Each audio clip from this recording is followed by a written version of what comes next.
Hola besinya kata Ani. Ricuhnya sidang Rasman versus Hotman Paris sebelumnya memang menjadi sorotan publik hingga banyak masyarakat antusias mengikuti sidang lanjutannya. Namun sayangnya Besti, meski telah memasuki ranah publik, lanjutan sidang Rasman versus Hotman yang kemarin telah digelar ternyata digelarnya secara tertutup. Nah, hal itu pun diduga menimbulkan pertanyaan publik karena tidak bisa mengikuti langsung sidang tersebut. Nah, ditemui tim kata Ani, Pablo Benoa pun angkat bicara perihal tersebut yang menurut Pablo akan lebih baik digelar secara terbuka aja karena kan bukan kasus asusila atau kasus anak dan hanya merupakan kasus pencemaran nama baik. Sidang ini diadakan tertutup. Nah, memang ini agak rancu ya karena setahu kita tata tertib persidangan yang tertutup itu biasanya terkait dengan adanya tindak pidana atau kasus perkara asusila atau juga terkait dengan anak begitu. Sementara ini kan urusannya pencemaran nama baik. Dan kalau kita bicara di dalam materi pokoknya ada hal-hal yang berbau asusila, asusilanya seperti apa? Apakah ada ketelanjangan? Kalau cuman hanya chat ataupun ucapan-ucapan yang mengarah kepada sesuatu hal yang sensitif gitu ya, itu tidak bisa serta-merta dikategorikan sebagai asusila kan begitu. Harusnya persidangan tersebut diadakan secara terbuka. Karena apa? Supaya masyarakat mengetahui apa sih sebenarnya yang terjadi. Ini kan dalam rangka untuk memberikan edukasi juga kepada masyarakat. Kalau diadakan tertutup, tentu masyarakat jadi bingung apa dasar pertimbangan hakim, fakta-fakta persidangan tuh jadinya tidak terungkap ke ruang publik. Karena sejak awal persoalan ini sudah masuk ke dalam ruang publik. Karena ini sudah diketahui oleh publik, maka publik harus mengikuti jalannya persidangan sejak awal sampai akhir.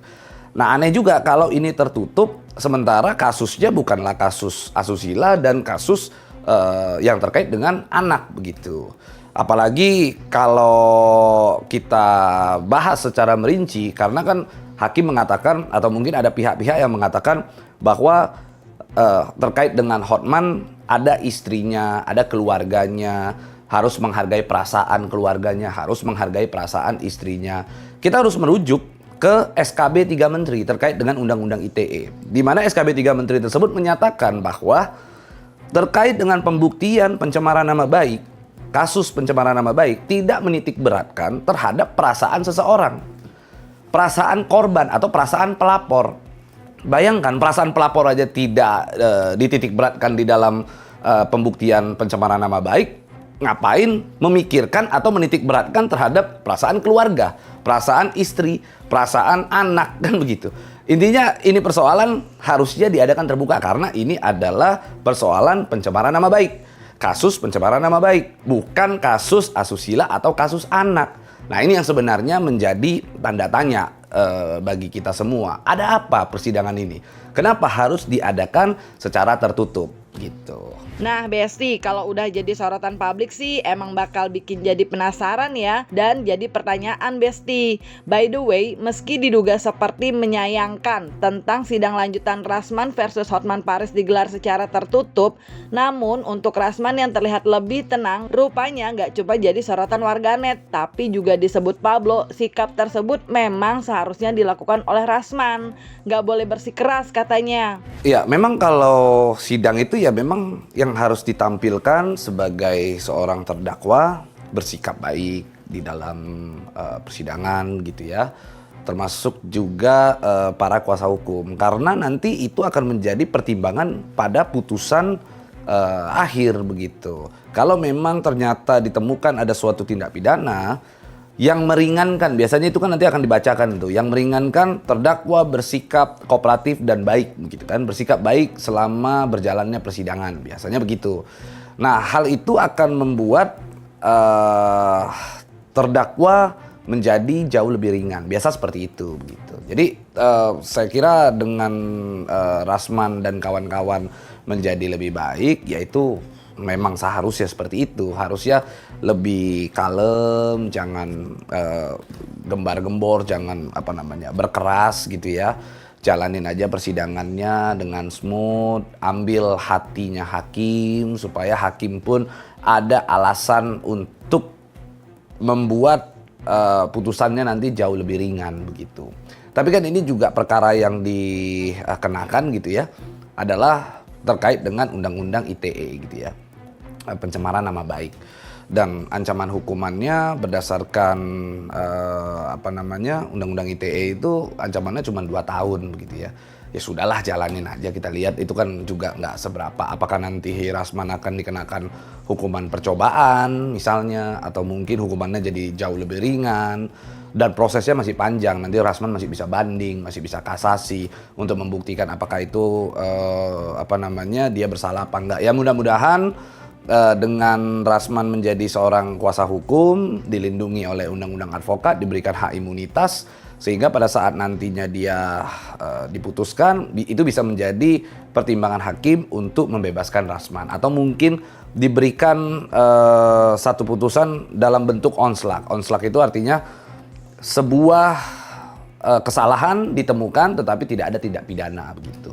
Jadi nantinya kita berharap yang terbaik aja untuk kedua belah pihak. Tuh Besti, semoga Rasman bisa konsisten kalem dalam menjalani sidangnya. Seperti yang dibilang Pablo Benua tadi, sikap baik dalam persidangan bisa aja membuatnya mendapatkan keringanan. Yuk, bisa yuk Bang Rasman yuk.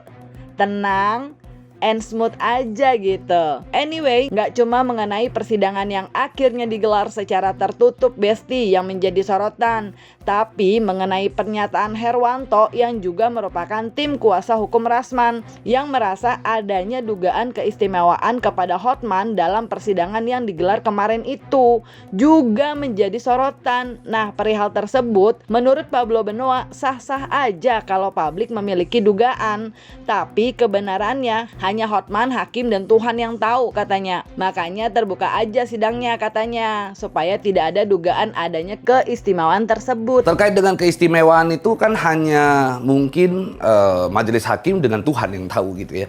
Hotman dengan Tuhan yang tahu. Kita nggak tahu sebenarnya apa yang terjadi di balik daripada persidangan yang hari ini bisa dipertontonkan oleh semua orang. Sehingga menurut saya majelis hakim itu ketika ingin agar isu tersebut, isu bahwa ada kedekatan atau mungkin seolah-olah ini sudah menjadi settingan Hotman, atau mungkin seolah-olah keadaan ini seperti ada konspirasi di belakangnya. Ketika hakim ingin mengesampingkan itu, atau hakim ingin membuktikan kepada masyarakat bahwa ini tidak betul, tuduhan itu tidak ada begitu ya, maka adakan terbuka. Kalau ini diadakan terbuka, tentunya masyarakat bisa menilai gitu. Bagaimana keberpihakan daripada hakim? Apakah hakim berdiri tegak lurus terhadap hukum? Apakah hakim ada keberpihakan? Apakah hakim dalam hal ini ingin menunjukkan tegak lurus apa tidak dia dalam mengadili persoalan ini. Jadi kalau seandainya dibilang ada konspirasi atau enggak, ya hanya mereka yang tahu gitu. Cuman kalau menurut saya, supaya tuduhan ini tidak melebar kemana-mana, dan supaya hakim beserta dengan pengadilan memiliki marwah begitu ya, supaya masyarakat punya kepercayaan besar terhadap pengadilan, maka hakim harus adakan saja terbuka, patahkan ucapan-ucapan orang, tuduhan-tuduhan orang terkait dengan adanya konspirasi di belakang itu. Kalau seandainya diadakan terbuka, tentu orang akan terbuka juga matanya. Oh enggak kok, hakimnya baik kok, hakimnya tegak lurus kok, hakimnya nggak berpihak kok. Sebenarnya kan kuncinya itu aja kan sebenarnya poinnya. Saya nggak ada masalah dengan Hotman, saya nggak ada masalah juga dengan Rasman. Saya bukan berpihak kepada siapapun. Tapi pada prinsipnya kita bicara normatif, kita memberikan satu edukasi kepada masyarakat juga. Karena saat ini kalau kita sama pengadilan aja nggak percaya begitu ya, lalu kita harus percaya sama siapa? Sementara pengadilan, hakim dalam memutus suatu perkara, hakim itu merupakan wakil daripada Tuhan begitu. Dan wajib didengar. Hukuman atau putusan daripada hakim itu mengikat, tidak dapat diganggu gugat. Ada proses hukum yang bisa berjalan di situ. Jadi menurut saya ya jangan tertutup lah, terbuka aja lah biar semua orang tahu gitu kan. Hakim adalah wakil Tuhan dan biar bisa dipatahkan juga dugaan-dugaan yang mungkin bisa aja terjadi karena publik bisa melihat langsung. Abis gimana? Udah jadi sorotan, makanya jadi banyak yang pengen tahu. Kalau tertutup bisa aja jadi ada dugaan-dugaan, ya nggak sih Besti? Mungkin ya. Anyway, lanjut lagi nih. Hotman Paris juga nih Besti jadi sorotan. Ya iyalah, orang sidangnya sidang dia. Tapi bukan soal itu aja. Tapi mengenai Hotman Paris yang drop kondisinya hingga harus dilarikan ke rumah sakit, sehingga membuat persidangan ditunda lagi minggu depan Besti.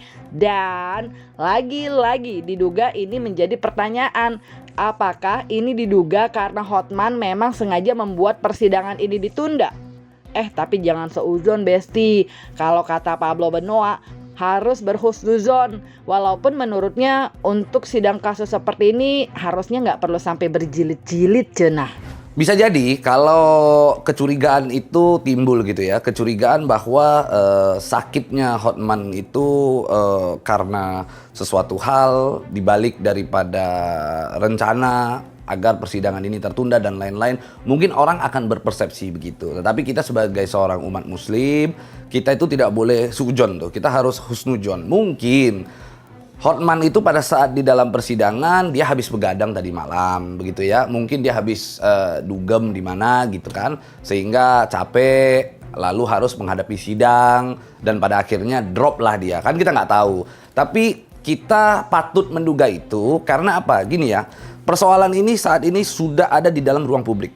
Ketika semua publik melihat, matanya tertuju di dalam kasus ini gitu ya, maka publik diberikan hak sebebas-bebasnya untuk berpendapat.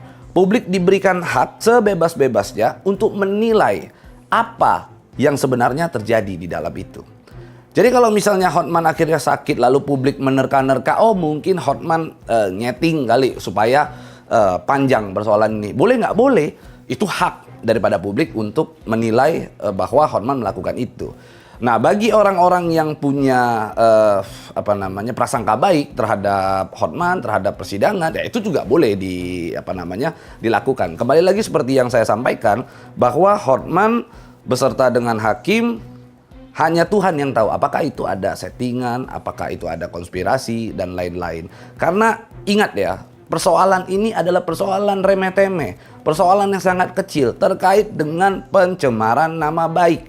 Bukan kasus korupsi puluhan miliar, bukan kasus pembunuhan yang harus dibuat berjilid-jilid. Kasus ini hanyalah kasus bisa dibilang bagian daripada hiburan kepada masyarakat, karena coba bayangkan media-media yang meliput juga adalah media-media infotainment kan begitu kan. Tentunya ini adalah bagian daripada hiburan saja. Jadi kalau kita menanggapi kejadian tersebut terlalu serius, maka patut dipertanyakan siapa sih yang membuat persoalan ini menjadi serius. Seperti contoh ya, kita bisa lihat tadi Herwanto datang gitu ya. Rekan saya Herwanto datang ke sana lalu sempat diusir atau dikeluarkan dari sidang karena dia katanya tidak membawa berita acara sumpah asli gitu ya. Ketinggalan berita acara sumpah itu. Sementara berita acara sumpah itu tidaklah menjadi sesuatu hal yang prinsip bahwa seseorang boleh beracara apa tidak di dalam suatu persidangan. Karena berita acara sumpah itu kalau memang materi sumpahnya ada, memang benar dia pernah melakukan sumpah, dengan adanya fotokopi ini merujuk bahwa memang orang tersebut pernah disumpah. Kayak begitu. Jelas orang tersebut bisa disumpah, kecuali dia tidak bawa sama sekali. Dia tidak ada. Kan ada alasan pemaaf di situ bahwa majelis hakim saya tidak membawa aslinya karena ketinggalan. Itu adalah hal yang patut untuk dilonggarkan begitu. Artinya tidak serta-merta harus saklek, harus bawa yang asli. Harus ada sesuatu hal yang tanda tangan basah dihadirkan di dalam persidangan kan begitu. Karena begini, berita acara sumpah itu bukan satu-satunya bukti bahwa seorang advokat itu sah atau tidaknya bersidang di dalam persidangan. Karena seorang advokat itu diangkat oleh organisasi advokat, bukan atas dasar berita acara sumpah itu, gitu sih. Nah, publik katanya diberikan hak sebebas-bebasnya untuk menilai Besti. Nah, terkait hal tersebut, giliran Ani nih yang tanya ke kalian. Menurut kalian, persidangan Hotman Paris versus Rasman kemarin yang kemudian ditunda menjadi minggu depan, sebaiknya tertutup lagi atau terbuka aja ya? Nah, isi jawaban kalian di kolom komen dan jangan lupa like, subscribe biar bisa dapetin video berita kece lainnya cuma di kata Ani Besti.